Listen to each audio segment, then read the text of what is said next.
Most tax pros leave a message. It's Jane. I'm moving on to a TurboTax expert who beat your price. Adam Devine, tell him how I feel. Hey, tax pro, she's been thinking twice. Best believe TurboTax will beat your price. This is a tax rate. Switch to a TurboTax Live expert and we'll beat what you paid your pro last tax season. Make the switch at TurboTax.com/beatyourprice. TurboTax full service only. Sign up by 12/20/2024 and file by 4/1/2025. Full details at TurboTax.com/beatyourprice. Bare naked, bare naked, bare naked. ABCs.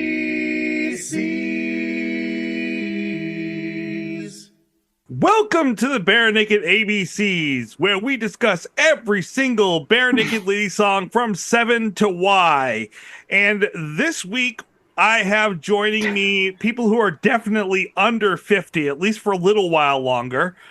I have joining me Aaron and Betsy. Hello. Hello. Good day, Governor. Hello. Of course, I won't be under 50 for a while. I'm going to be 50 for a while, but not under 50 for much longer. So Really? I don't even know your actual age, but this won't make the episode very evergreen. You're an ageless cryptid to me. You've always been here and you'll always be here in my mind. Yeah. I don't know if that is good. You haven't aged a day in the 2 years that I've seen your beautiful face. Aw, well, thank you. I might actually have to listen to your rating tonight. You don't need to. No, it's not necessary. Why break with tradition? Yeah. I mean... well, I guess we should talk about this week's song. I guess we have to. Tell us how you really feel. Oh, I will. Don't worry. Have I ever not? No. Trouble with Tracy. That's one of I mean, I did create this podcast so people could hear my opinions about these songs. So, well, and here we are, opinionating for a little while longer. Yeah. This week we're talking about 50 for a while. It is off from In Flight. And if you have not heard this song before, here is a quick snippet. I never was spiritual. Now everything is virtual. I'm trying to write a simple song. Thought it was easy, I was dead wrong. Somebody hit me to it somehow. I get the drift if it's real loud. It's pretty nifty when you're young and proud. But I've been 50 for a while now. I can't expect you to know I'll protect you. Snippet good. So it is an Ed Robertson tune, if you really even needed to ask if it was. There's no one else co-writing. I am asking you to tell me who this is by. But yeah, Aaron, I'm going to hold off on my opinions as long as I can tonight. Okay.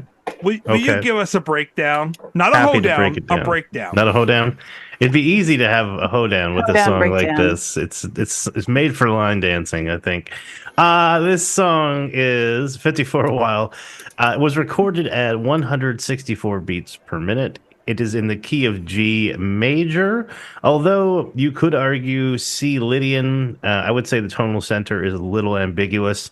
It feels more resolved to me when they land on a G, but they begin most of their phrases on C, and they end a lot of them on like E, kind of pulling towards C. Then again, the song ends quite unambiguously on a G, and it feels like a good, satisfying resolution. So I stand by my initial analysis of G major, but perhaps they're being a little playful here. A good resolution? Well, it sounds restful. It sounds properly resolved. You don't have to like the song, but the chords leading to each other as they do, the 5 tends to sound good, resolving to the 1. Folksy country feel with a fiddle, I would say. I mean, a violin and a fiddle are technically the same thing, but if you're playing it like that, you probably are referring to it as a fiddle. It's got a ragtime feel, especially in the piano. And just going to say it up front, that piano solo over the last verse is the sickest thing in the song. Very simple song. If you're just looking at the chords, there are really only 4 chords in the entire piece. G major, D major, C major, and E minor. The verse changes are C major to G major to D major to E minor. So you have a 4, 1, 5, 6. Now, this is pretty much the entire song right here with some very, very subtle changes. The chorus changes are C to G to D to G, which is what you are normally expecting hearing going in, like a 1-4-5. It's almost got like old time rock and roll feel to it, that kind of thing, right? It's very, very, very common 1-4-5, chord progression in whatever order you're arranging those three chords. It's always going to sound very kind of similar. I wouldn't say anything rock and roll with this song. Well, old time rock and roll's got a little bit of. It's a lot of bit country. It's no rock and roll. It's kind of. It's like okay. So we're gonna get I don't want to get too derailed here, but it's like when people say, "Hey, if we evolved from apes, why do we still have apes?" Well, look, we have common ancestry, right? So I would say that in ragtime piano, which evolved into jazz and blues, which evolved into like country and gospel, and evolved into rock, like it's all converging towards the same like different evolutionary branches. If you go back far enough, you're gonna find jazz and ragtime and stuff like that. And I do feel like there's some common ancestry here. Now, I would not really, if somebody said, "Hey, show me a rock song," is this a platonic ideal that I'd be like, "That's a rock song"? No. But I'm just saying, like, I'm hesitant to place it in the country box completely. It's like Schrodinger's country ragtime jazz band fun time song adventure, and it's like, well, until you open it, yeah, it's probably country, but it could be something else. I would have agreed with you if it hadn't been for the fiddle. When they added the fiddle, that definitely moved it along the line to hoedown. Possibly a hootenanny. There's hootenanny and hollering going on. There's no, I mean, it is what it is. It certainly is very, very country inspired. The chorus is much more traditional, kind of 1-4-5. It doesn't go up to that E minor. And then the only other section, the bridge, guess which 4 chords we're using? It's our old friends C major, G major, D major, and E minor again. So in this case, C to G to D, up to E minor, and then back down to D. So the bridge can't even get away from these 4 chords, but here we have sort of a hybrid of the verse and chorus changes where you're going 4-5, and then let's see, sorry. So it's in this case, so it's C, G, so 4, 1 to 5, up to 6, back to 5, then back down to 1. So it sort of explores the space of the ending of the verse going up to that E minor, but then it drops back down to D, which makes G where the song wants to land, with the exception of the last time through this figure. We don't go back down to D major. We stay on E minor and resolve or land on the C, going back into the verse changes. And that's really all we have here. Same 4 chords, 3 different sets of changes that are very similar. And the form is verse 1, chorus, verse 2, chorus, bridge, verse 3, chorus, and outro. A, B, A, B, C, A, B. Notable things to me, again, that piano. I especially love the kind of like conversation that goes on between the piano and the fiddle. I like that. And then the piano soloing over verse 3, like the last verse, where it's kind of like it's descending and ascending at the same time. And it's got this really kind of jumpy, hoppy, ragtime feel. I enjoy that. Very honky tonk. I liked it. It's catchy. It's inoffensive. But I don't think outside of the piano and fiddle, and especially that piano solo, it really struck me as anything super special. Could be the massive migraine I'm fighting. So if I'm being more negative than you think is warranted, please email me at I don't.care. That's migraine.com. Thunderclatterofmyhead.com. What did you both think about it musically? Betsy, what about you? I immediately got like a honky tonk / country feel, but I can hear the ragtime that you mentioned it, but especially like you said, Tracy, with the fiddle, it just kind of cemented it because I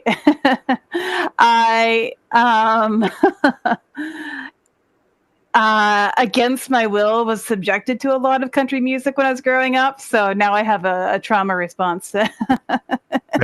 It's all of those phys ed classes where they taught us how to it's line all my dance. dad practicing on the weekend, 8 a.m. on a Saturday. And I'm like, oh, you fucking achy breaky heart again. I think anyone who Garth grew up Brooks is great, but not at 8 a.m. on a Saturday. anyone who grew up in Maine but didn't really like country came out of like their childhood kind of hating it for a while just because it was so prevalent. I discovered Johnny Cash and Hank Williams and stuff like that when I got into college, and I like older country. I was gonna say, so that's a different type of country than real country, quote unquote, not pop country. Yeah. I mean, Kenny Rogers and Johnny Cash and they're Willie all a little Nelson. bit rock and roll, though. That's the interesting thing, right? Like, so there's a little bit of This is kind of like goofy country, even. It does kind of seem like it could be like accompanying a puppet show, like a music video, like Woody. Yeah, it's very from Toy Story. I could see him. There's a snake in my boot. It's the Punch and Judy of country music. Someone poisoned the water hole. Punch and Judy. Tom Hanks, we know you listen. Come on the show. Yeah, of course. What about you, Tracy? Well, you said that Kevin's playing in the third verse was probably the sickest part of it. I'm guessing. I might agree with you because it definitely was the part that made me the most nauseous. Tracy's not a fan of the Yaz piano. Well, the Yaz flute. I liked it in the second verse. That third verse, that's where he gets really going crazy. I love it. And up and up and up and up. I'm like, I liked it too, but don't be scared. We're never gonna turn back time. Can't put the genie back. I know I've tried. One nation indivisible. There's two nations and they're miserable. Okay, this is just causing me anxiety at this point. And I don't care if it was programmatic. I don't want to be made to feel anxious. Well, that's your own choosing, Tracy. Yeah, I don't know what to tell you. It didn't really sound anxiety inducing to me. It sounded playful and fun to me. But that's, I don't know. I went to school with people playing. It did for me when it first started. It was when he hit those really, really high notes that I was like, ooh. I was feel like you're in a saloon or something. For me, it was impressive because it was like, oh man, he's really going off the map here and doing something different. It's kind of like ascending and descending at the same time and kind of turning it. It's one of those things that it made me think this is probably improvised, which made me respect it more. And that little kind of conversation between the fiddle and the piano was very impressive. If it wasn't improvised, that's well played, gents. Well, Kevin's the one that brought in the fiddler. Yeah. Off the roof? During the behind the track, Tyler said that he had the drum intro for this song, and that was what was really beginning the song. And once they finished it, once they finished working on the song, he felt that it didn't work. And at that point, they were like, well, I guess we'll just cut it. And Kevin's like, no, wait. And he invited Kendall Carson to come in and do the fiddle. And Tyler's like, well, we can't cut it now. The beginning just works too well.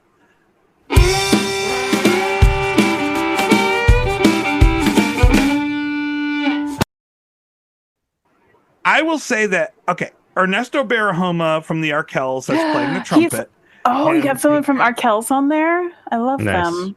Yes. Matter of fact, this album and the album before, the people that do the trumpets and the trombones are from the Arkells.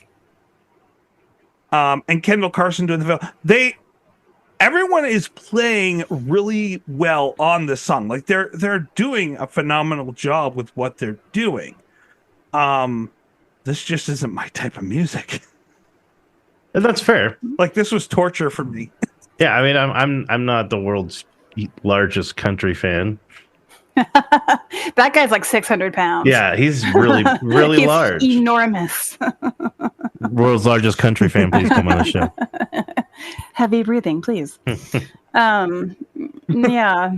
No, not my cup of country tea. Not my cup of country time. Nice. Country time, please sponsor us. But I hung in there because, I love Ed's voice and there are good parts to it, but it's... Yeah, this felt like a prospector, and you don't really find any gold, maybe just a few little nuggets when you're panning or something. But it's like, hey, you found some gold. Yeah. You're not... Oh, I found those 2 little nuggets, all right. You're not a rich itty bitty bitty bitty idle man, but whoa. Oh. Whoa. He's fishing at Schitt's Creek, I guess. What was I gonna say? Although this song does remind me of a prospector, all right. Yeah, it's got that. Whatever you just said, I didn't hear, but it makes me think of the Ballad of Buster Scruggs, that the prospector guy. Great flick. Yes. Coen Brothers, we know you listen. Come on the show. Definitely. But I don't have anything. Well, what about else to say the about lyrics? Yeah, anybody have any favorite nope. Nope. Nope. We're done. Somebody else start. Well, I mean, so in terms of what the song is about, yeah, I have my ideas, but if you put it into a different type of song, I probably would like this song more. So if you stripped out the musicality piece of it and you kept the lyrics, I probably would like the song a lot more. Yeah. And again, it's not because they played it badly. It's just I'm not a fan of this type of song, so listening to it was just like, I would sit in a car and with a person listening to this and go, uh-huh. And the whole time in my head going, what can I think of instead of listening to this wow. Okay. song? Making your grocery Strong list. words. Yeah. So I'm like the only non-parent here, but this seems like a song about having kids to me. Yeah. I think it's like he took God Forbid and ran it through a country filter, kind of. Nice Similar. Observation. Yeah. Oh, thank you. Not down to a T. There's still other components maybe that are slightly different, but it just seems very similar premise of God Forbid, but maybe it's definitely like a lot less like heart-wrenching and certainly a different tone. But yes, yeah, I tipping my hand, but I enjoyed God Forbid more than this song personally. Yeah. Well, I mean, I think the first and the second verse and the chorus, definitely I agree with you. But I feel like then he like takes this derailed train and goes into a completely different song, almost like he had a plan for what the song was and then started writing it. Like he started with the chorus about what he wanted to write about and then started writing about something different. Well, I mean, it sort of becomes an old man shakes fist at cloud song, right? Where it's, get off my lawn. Yeah, I mean, it's like everything's changing, and it's like, that is true. Like the one constant is change, so I would never refute that. But also, at the same time, I think this happens to everyone. I know I try to prevent it from happening to me as much as possible. But, I hear kids running around saying skibbity toilet and stuff. And I'm like, what's going on? I'm a confused old man. So I think it just naturally, it happens to everyone, Yeah. It does seem kind of like that. It's like Seymour, to make another Simpsons allusion, Seymour Skinner saying, no, it's the children who are out of touch. Well, it seems like he's talking about social media, and that's his big... there's a theme here, because when he does that, I don't like the song. What was the one where he was talking about, like, cancel culture? I didn't care for that one. Too Old, which is the song that follows up this Well, there you song. go. That's perfect.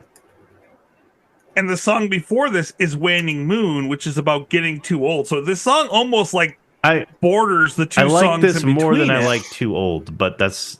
I gave that a 2.5, so I clearly didn't care for that one too much. Not that I hated it, but that's right down the middle. Yeah, I felt like he started writing this song about that same subject, like you were saying about God Forbid, with, wanting to say, like, I'm going to be here to protect you no matter what. And, society might come at you and might cause problems, but I am going to protect you no matter what. I'll always be there for you. And then he started going off about how the world is too different. I'm like, wait. That's not what this song's about. Ed, you forgot what you're singing about. Well, it was like if you took I'm at it. if you took like Cats in the Cradle, and then halfway through you switched it up to like, Ooh Baby, It's a Wild World. Yes, thank you. Speaking of very in touch and topical songs. and current musical references. Yep. Nothing like referencing my dad's generation. Make me very in touch with the kids. Skibbity, yeah. Toilet. I mean, he's got a point with verse 2. Take a minute and realize that how every negative is amplified, which definitely is what's going on with Instagram and Twitter and a lot of these other social media platforms. I love the algorithm is an It's a prison, right? You should go not outside. So it's like basically the touch grass sentiment, which honestly, yes, I am old enough to be like, that's probably good advice for the youngins. Yeah. Get outside, get some air before it becomes too toxic to breathe. But then he goes off onto something that I'm not quite trombone. sure about what he's trying to say. Yes. Is there trouble with Tracy? I never was spiritual. Now everything's virtual. Okay, well, wait. What do those two things have Well, you to see, do together? they kind of rhyme, Tracy. I think that's the connection there. Sometimes when you're writing a song. Well, exactly. Okay, I could, and this is difficult as somebody who is an empiricist. Dun, dun, dun, dun, dun, dun, dun. And who would not describe themselves as spiritual. But like, I do think maybe he's trying to drive at a larger thing here, because it kind of dovetails with if you're calling that second half the first verse 2, whatever, where it's sort of like, you don't necessarily have to be spiritual to like classify like base reality or whatever whatever. Some people think we're in a simulation, but whatever we would agree as a society to refer to as reality, there's a difference between that and something that you experience virtually. And especially post-pandemic, we have offloaded much more of our real lives to the virtual. I think Bo Burnham made this point much more poignantly in his special Inside, but I agree with the sentiment. So cheers for that, at least. Slancha. Slancha. I'm not saying the point's not there. I'm just saying I wish these were two separate songs, because I want a chorus that matches what he's trying to say with the verses, and I want a full song with what he is trying to say with the chorus. Like, I want a song where he's like, I'm always going to protect you no matter what comes up and no matter how the world that might be attacks kind you. of part of it. I think, like the idea is you start off from like, when you have kids, changes your attitude, changes your priorities, and then in the chorus say, I want to protect you. And then he's kind of talking about the dangers of the world as he perceives it or how it has changed. To be fair, I think, in a lot of ways, the world is safer, like physically, certainly safer for a lot of people, because so much more happens online. It's harder for you to be like attacked physically, although people stalk and stuff like that. But like, I think that physically, you're more secure and safer than you ever have been. If you look, like, violent crime is down almost across the board. But there are some new dangers that he didn't really have to deal with growing up. Mm-hmm. So maybe that's kind of what he's doing. It's kind of putting it in the context of like, okay, yeah, you're kind of safe from some things, but there are new things I didn't have to think about when I was a kid, and I want to be aware of them so I can protect you. If he said that, then that would make a connection between those two parts. So you're saying it's a Ed one should hire me. I was going to say, you need to be like a co-songwriter with Ed, Aaron. Ed, hit me up. Yep. Let's workshop it. Very 2% I love fee the bridge. tops. Very, very easy. Yeah. Just a little bit of that It's money. very reasonable. I really like what he's saying with the bridge. The fact that he's saying that he's not even going to notice the pain of death when it happens because he's going to be too focused on making sure that his daughter is able to go on without him. I love that sentiment. Yeah. That it reminds me of something, and I want to say I can't decide, Betsy, whether you were like on the edge of crying or if you were like, oh no, I'm not like doing a line from Sweet Child of Mine. Like, yeah. Go ahead. Yeah, no, it just hits. Go ahead, Tracy. Back to you, Tracy. Well, Aaron, you were saying what you just said. Like, I won't even notice it because I'll be too busy doing whatever. It just reminded me of a line from Enter the Dragon, where the bad guy's like, someday you're gonna have to face a no-win situation, or you're gonna have to lose, and he's like, I won't even notice it because when it comes, I'll be too busy looking good.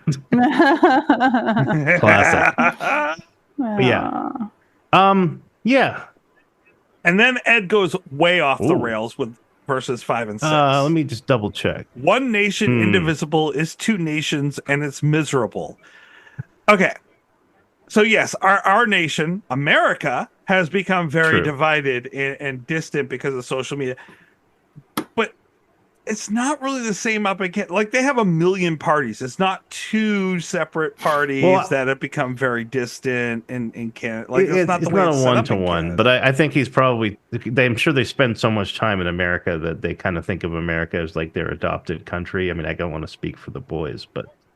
Or maybe his daughter's moved to America. And like, this isn't a political podcast, but like, you know, American hegemony, right? Being like socially speaking, you know, there's that joke of like, hey, the world isn't America, but it's like the internet to a large extent, the English speaking internet is very much like mostly, and I must say most, I'm not even saying like the majority, like 60% at least, I would say, is like a cultural export of America. So, you know, that I don't think the song is really trying to make a comment on that, being like, well, everyone's wearing blue jeans and t-shirts now. But, you know, I do think that to a large extent, because America is so involved in, you know, the world economy and whatever, you know, what happens here does impact other parts of the world to a pretty great extent. So it's kind of to everyone's interest that America not totally lose its mind, which I would be happy if that happened as well. Chaos. And I have to agree with him that we're more connected than we've ever been, but more selective of the things that we're seeing. Yep. Yes, absolutely. Yeah, we all kind of construct our own echo chambers. That's a great line. And you have a whole other song about that, Ed. This song really feels like, here's some really great points I've made in several other songs, and I'm tying them into this one. And then comes the line that I really hate. Oh, here we go. We're never going to change the way we think if every argument's a slam More songs dink. need to have dink in it. Now, I love that word. As someone who grew up in... Sorry, go ahead. No, I call my cat a dink all the time. Like, it's great. I love that. It's a great... Like, wasn't there Dink the dinosaur? Yes. Dink the last dinosaur, I think, right? That's what he's talking about, right? There's Denver the last dinosaur. Is it Denver the last dinosaur? And then Dink the dinosaur? I don't Dink know. the dinosaur? Someone, hey, someone Google Dink real quick, okay? Well, no, don't do that. As somebody who grew up in New England, Dink has a very particular meaning. Yep. That I can't imagine he was going for, but maybe. I'll look it up. Slam dink. A slam dink, I mean, that would be like slamming somebody in the particulars. area. In the dongle. Your dongle's dangling. Don't let your dingle dangle dongle. Something like that. With the dink. Yeah, Dink the little dinosaur. Now I get he was trying to make a play on slam dunk and people being dinks. I just, it doesn't land for me. I just don't like that line. Sounds like CBT to me. Sounds like cognitive behavioral therapy. Yes. Slam dink. Familiar. Yeah. Definitely what I'm talking about. Sounds Freudian to me. That's on you, brother. Definitely. I have no idea what you're talking about right now. You're definitely Freudian slipping over there, bud. Pink Floyd. Pink Floyd. Oh my God. I love that. Wow. Is that what you said? Or I said you. Pink Floyd, but Dink Floyd would be such a great. We can need Peter Dinklage to play bass for us. Does he play bass? Oh, come on. He has a band, yeah. Dink. You know. Peter, come on the show. Peter Dinklage and Dink the little dinosaur come on the show. So we're way off the rails here. Yep. Tracy, we are. What are we? Bets. What are we? How many dinks? How many dinks? Okay, yeah, it's got to be. You have to listen to Betsy. Slam dinks, if you want to put it like a little more context. Okay, we'll go with how many slam dinks. Def poetry slam dinks. Just because I hate the song so much, I hate that line so much that we have to go with that rating. Slam dink. Slam dinks. It sounds like a rapper. My name's Slam Dink. I'm Slam Dink. That is Ed's new rapper. I'm here to flop it out. Ed, you love that line so much. That's your new rapper name. Pixar. It didn't happen. I'm gonna, whenever I go to a BNL concert, I'm gonna be like, bring out Slam Dinks. Just chant Slam Dinks the whole time. Slam Dinks. Slam Dinks. All right. Well, Aaron, how many Slam Dinks do you give this song? I really punch it on the dink. Dink puncher. I always punch it on the dink. Dink puncher. Dink puncher. Yes, .com.net .org. Go ahead. .org. So yeah, I rated God Forbid a 4.2, and I dug that song quite a bit. But this song. What was the other one we compared it to? Oh, Too Old. I liked it better than Too Old. Too Old, I gave a 2.5 to. So, I think this might have been in danger of being high twos, but the kind of crazy ragtime piano and the fiddle piano interaction elevated it just a little for me. I'm going to give it exactly 3 slam dinks. Just a dink, yes. Okay. I'm going to volunteer myself to go next. Because I feel like I'm in a house divided.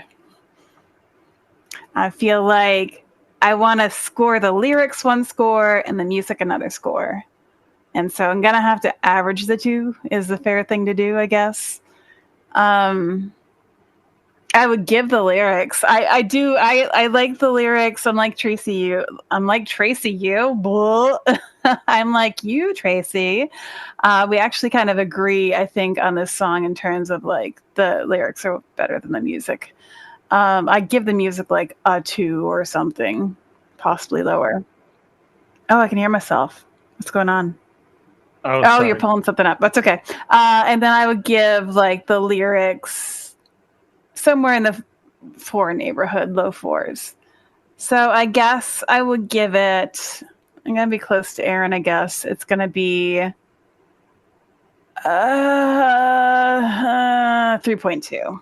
I'm feeling generous. Okay. All right. Nice. Thanks. And I really don't like this type of music. It's not something that I typically enjoy.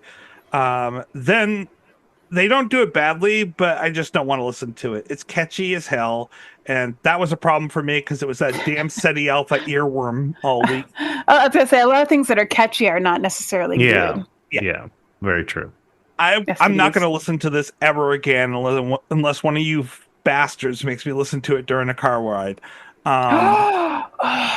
I'm going to have to add that to a special playlist now. Well, otherwise, the Annoy Tracy Drive playlist. Tracy. Tracy finally loses it playlist. I like the sentiment of the song, though, and I still feel like it should have been split into 2 songs. This song really deserved to be more emo, though, and I think that you guys would like to hear the emo version of this. It did when he sang it as God Forbid.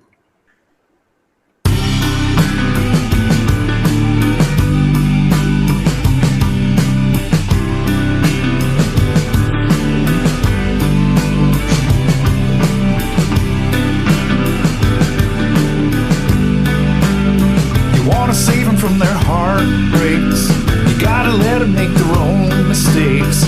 You could prepare them for the world you knew, but now you haven't got a damn clue. Take a minute and realize how every negative is amplified side. The algorithm isn't on our side. I can't expect you to know I'll protect you. No matter where you trek to, I'll come collect you.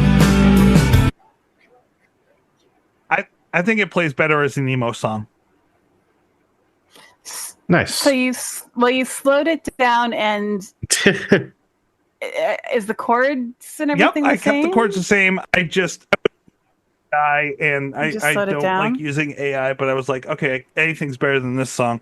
And I filtered in some emo kind of background music and just stripped just out his vocals and the background vocals. And is it perfect? No, because it's an AI trying to fill in, for it.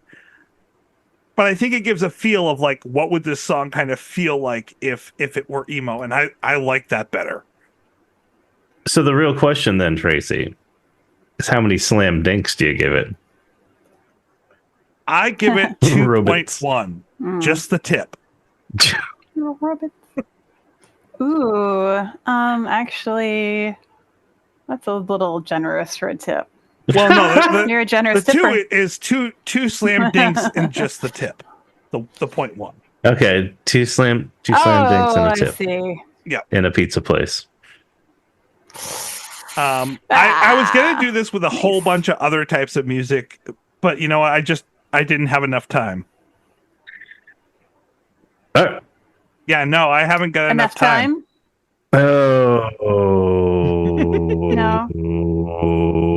Not enough time, you say. Not enough time. What about oregano? Do you have any basil or sage. parsley? I like sage a lot more. A little bit of nutmeg sometimes. Oh yeah, I burn sage. Aaron's Gregorian chants going on over here. You got it. You knocked me back to pre-Council of Trent music. Arian chants. Oh, come on, that was good. Here, I'll burn my sage. I would have written a better joke, but you didn't have more time. More time. Enough time. Yes, and that is next week's song. Enough time. Enough time. Well, do we have enough time? I don't know. I think never is enough, honestly. True. That's why we never knows best. Reference, yeah. I'll say whenever we're discussing this album, never is enough. Well, I hope they can't all be winners.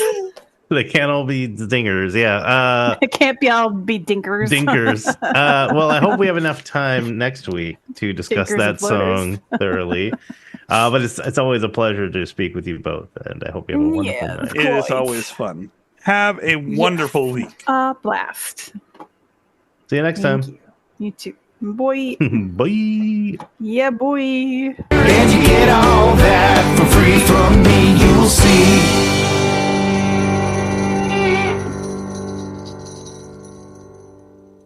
The Kimi Kato Show, featured on Pantheon Podcasts. The Kimi Kato Show is a weekly exploration of Japanese pop culture in all its facets. Kimi and Jeremiah, as hosts, delve into various aspects of Japanese culture, including music, food, fashion, and film, offering listeners a comprehensive and entertaining look at what makes Japanese pop culture unique and intriguing. It is your invitation to Japan. Hey everybody, I'm Dan. I'm Doug. We're in the band Hoobastank. Hi, I'm Takato Miyake, working for Suntory Global Spirits. Hello, I'm Sincere from Yusenke. Hello guys, this is Masata Kumi. This is Chris Hart. Hi, I am Sugizo. You are listening to Kimi Kato Show. Thank you.